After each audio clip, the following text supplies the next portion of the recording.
interação legitimar e ampliar a capacidade de atuar na comunidade. Então, levantar os potenciais, somar essas redes, e aí o Fica Vivo, Papo Legal, mediação de conflitos, uma série de programas tem essa vocação, né, e agregar valor à atuação dessa comunidade. No salão comunitário, nas bordadeiras, nas costureiras, nos adolescentes que fazem a capoeira, nos que querem fazer as aulas de violão, nos que querem montar os grupos de percussão. E, a partir dali, essa vivência comunitária cria um ambiente todo favorável a discutir temas que vão perdendo lugar. Não cabe discutir, não cabe ter droga, não cabe ter violência, não cabe ter exageros do ponto de vista do uso das bebidas alcoólicas, quando essas pessoas já estão comprometidas com uma prática de cultura e de cidadania. Eu tenho certeza, né, secretário, que entre os milhares de alunos nossos, tem muita gente bem intencionada, pensando, né, que até o que a gente quer motivar as pessoas a ter alguma iniciativa. Mas não adianta chegar lá e falar assim, não, eu vou tomar uma iniciativa e vou fazer um projeto de esporte. Será que é isso que aquela comunidade demanda, né? É preciso analisar os potenciais. O que vai vincular, né, qual é o atrativo e o que as pessoas esperam. Qual que é a demanda daquele lugar? É a população jovem que precisa de um atendimento? Às vezes a população idosa precisa de um atendimento. Então as pessoas às vezes têm muita vontade, muita dedicação. Quando se somam as políticas públicas, às vezes a Secretaria Municipal de Assistência Social já tem um mapeamento. Sabe dos problemas, a Polícia Militar já tem os levantamentos que mostram quais os tipos de drogas são utilizadas, quais os tipos de crimes, e a partir da vinculação com esses mecanismos, a sociedade, aquele indivíduo que quer colaborar, pode encontrar e desenhar o seu caminho. Agora, secretário, tem uma turma aqui querendo parabenizar o senhor pelo programa, que é muito importante para o trabalho deles. É Lídia Aparecida Silva, de Carmo do Paranaíba. E pede para o senhor mandar um alô para o pessoal do Programa de Saúde da Família Niterói de Carmo do Paranaíba. Um abraço a Carmo do Paranaíba e ao PSF, que é essa estratégia importantíssima, né? Leva a saúde para mais perto das pessoas. Eles vivem os dramas e também vivem as histórias de sucesso, né? As pessoas que conseguem construir histórias de sucesso. E estão lá em posição privilegiada para fazer a prevenção. Parabéns a eles e confiança do trabalho que eles estão fazendo na ponta. Agora, secretário, tem uma pergunta aqui do pessoal que está reunido lá no CRAS de Santana do Jacaré. Eles querem saber se a questão do álcool, sendo um problema grave de ordem social, como ele pode ser prevenido, considerando que essa droga é lícita e está presente em todos os eventos. De fato, discutir álcool no Brasil é uma tarefa difícil. Por um entendimento cultural, às vezes, equivocado. Mas sempre há uma possibilidade. Por exemplo, a discussão álcool e trânsito. A gente tem que escolher entrar nessa discussão por algo que haja pelo menos um nivelamento de problema. Então, se eu vou, por exemplo, iniciar a discussão na minha comunidade pelo aspecto trânsito, e todo município tem problemas relacionados aos acidentes de trânsito nas BRs do entorno, aqueles históricos das famílias que perderam parentes em graves acidentes, que têm alguma relação com álcool em alguma proporção. Inclusive, então, nós descobrimos que os acidentes no interior acontecem em maior número do que na capital. Em maior número que a capital. Às vezes em estradas rurais. Então a discussão do álcool pode, por exemplo, iniciar-se por essa vertente do álcool e a direção de veículos. Do álcool e a direção de veículos. Numa outra proporção, numa outra medida, sob o aspecto do jovem, quer dizer, o uso precoce, o uso cada vez mais em idade mais tenra, do adolescente, do jovem, do álcool pelo jovem, e os riscos decorrentes dessa experimentação antecipada, desse padrão de bebê prejudicial. Então, é sempre preciso encontrar alguma pega, alguma vinculação para se iniciar um processo de mobilização. Mas, infelizmente, no Brasil, o álcool é um problema silencioso, muito embora os seus resultados sejam alarmantes. Então, o álcool não aparece como vilão em razão dessa questão cultural, mas se nós formos avaliar traumas, internações e todos os outros aspectos em saúde, o álcool vai aparecer. Em todos os danos, ele é o principal vilão. Ele é o principal vilão. Se nós formos avaliar, por exemplo, a situação da Lei Maria da Penha, a agressão às mulheres, quantas vezes o elemento que potencializou aqueles casos, que desencadeou aqueles históricos de agressão, tem uma vinculação com o beber prejudicial. é sempre importante mapear esses riscos todos dessa substância que, embora lícita, seja hoje o maior problema de abuso no país. E aí vem falta ao trabalho, e aí vem queda no desempenho de outras escolar. coisas, uma série de outras questões. Né? Hoje as famílias têm problemas com o uso do álcool e, muito embora ainda haja uma dificuldade de discutir, da população recepcionar esse problema, visualizar esses estragos causados pelo uso do álcool, nós não podemos desistir de discutir esse tema cada vez com mais profundidade, porque no caso do álcool nós temos uma diferença de indústria. A indústria do álcool foi muito mais esperta, se pode dizer assim, que a indústria do tabaco. Porque no que se refere ao tabagismo, e aí tem um exemplo importante, a partir das leis restritivas, o Brasil reduziu o número de tabagistas, um dos países no mundo que tem os melhores índices de redução.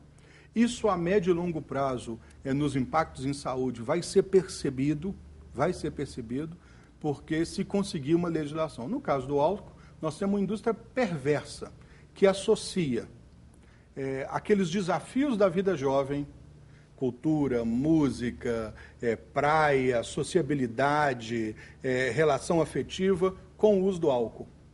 E a enfrentar essa maciça distribuição de mensagens de mídia positivas para o consumo do álcool, enfrentar isso com a mobilização das pessoas, de fato é muito difícil, mas as pessoas não podem desistir. Secretário, no caso do tabaco, né? Continuando nessa pergunta para ajudar o pessoal que está lá querendo saber sobre isso, o pessoal lá do CRAS.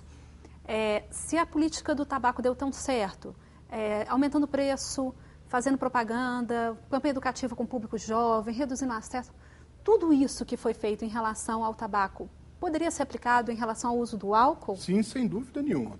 A mesma lei, é a Lei 92/94 de 96, a lei do professor Elias Murar, que mudou o panorama do uso do tabaco no Brasil, proibiu o uso em aeronaves, proibiu o uso em ônibus, em locais públicos, criou uma série de restrições, colocou a propaganda sobre os danos, criou uma série de impedimentos, o patrocínio aos eventos esportivos, proibiu uma série de financiamentos nesse sentido, e aí o país foi discutindo isso de uma maneira muito mais positiva. No caso do álcool, da mesma forma.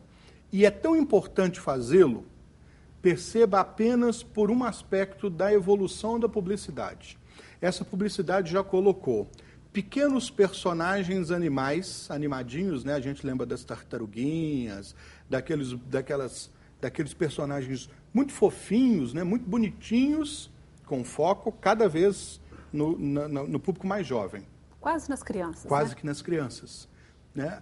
Os personagens adolescentes ligados aos ícones da música, quer dizer, uma praia paradisíaca, uma moça linda em trajes sumários, um rapaz, um jovem, cheio de perguntas que a própria idade coloca, cheio dos desafios de sociabilidade, e aí a cerveja, a presença da garrafa, faz com que essa moça o reconheça como alguém com todas as condições de ter uma aproximação.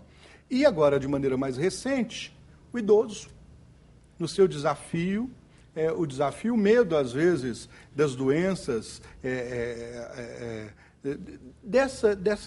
dessas impossibilidades que o envelhecimento, às vezes... As limitações naturais do envelhecimento, e lá o uso da bebida, né, o álcool, e aí esse indivíduo simbolicamente morre, e ele vai ao inferno com moças bonitas, e ele rejuvenesce no uso do álcool. Então, se é uma estratégia de marketing tão forte, tão direcionada a públicos tão distintos, isso não é para manutenção apenas de mercado, isso é para ampliação de mercado para vários públicos. Então, a restrição, e aí para você ter uma ideia, a lei da ficha limpa no Brasil teve 1,5 milhão de assinaturas, se eu não me engano, para que houvesse a tramitação.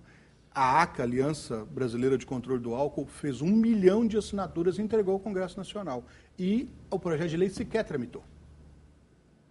Para que houvesse restrição à propaganda das bebidas alcoólicas e ao financiamento, à enxurrada de dinheiro que ultrapassa R$1 bilhão ano de financiamento da mídia, da publicidade relacionada. É um lobby muito forte. É muito forte. Assim como uma visão crítica que pode começar lá na escola, sim. né? a gente pode tentar superar. As pessoas têm que cada vez mais dizer aos jovens que beber, assim como fumar, tem se tornado cada vez mais careta. Tá, secretário, mais uma pergunta do Wesley, também do CRAS de Santana do Jacaré. Ele diz que o dependente químico tem resistência em admitir que ele está fazendo um uso que está causando algum problema. Como conscientizar o usuário, convencê-lo a aceitar o tratamento? Nem sei se o caso é convencê-lo, né? É um processo. A gente brinca que é síndrome da negação. Eles negam que usem, às vezes, e negam, sobretudo, que faça mal, que isso mude o padrão. Então, isso é um processo. Já, por exemplo, um exemplo de uma adolescente, uma jovem com a qual eu convivi. Tinha um padrão de uso de drogas e muita dificuldade de acesso, de convencê-la. Olha, isso está te prejudicando, você está deixando de conviver com as pessoas. E ali aquele processo. Um dia, ela ficou grávida. E aí, a profissional, a médica que foi atendê-la, conseguiu, a partir da necessidade de proteger o seu filho, iniciar um processo de diálogo. Às vezes o indivíduo adoece, às vezes o indivíduo tem um problema com o trabalho, às vezes ele tem um momento de reflexão em que você vai conseguir intervir. Mas é um processo de convencimento. Agora, admitir,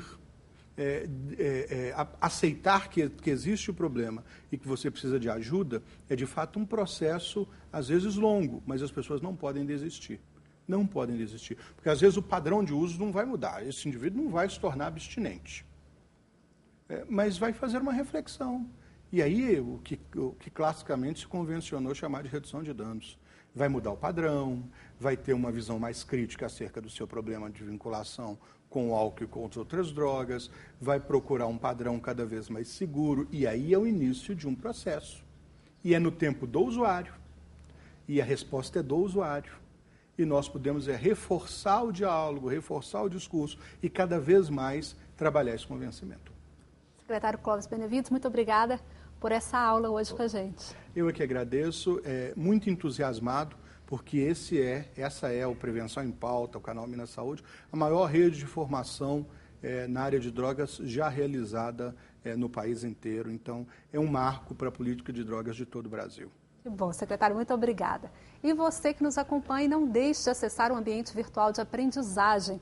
Nossa aula continua lá na internet no endereço www.portalminasaude.com.br.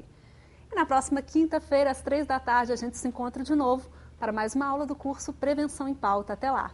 Tchau.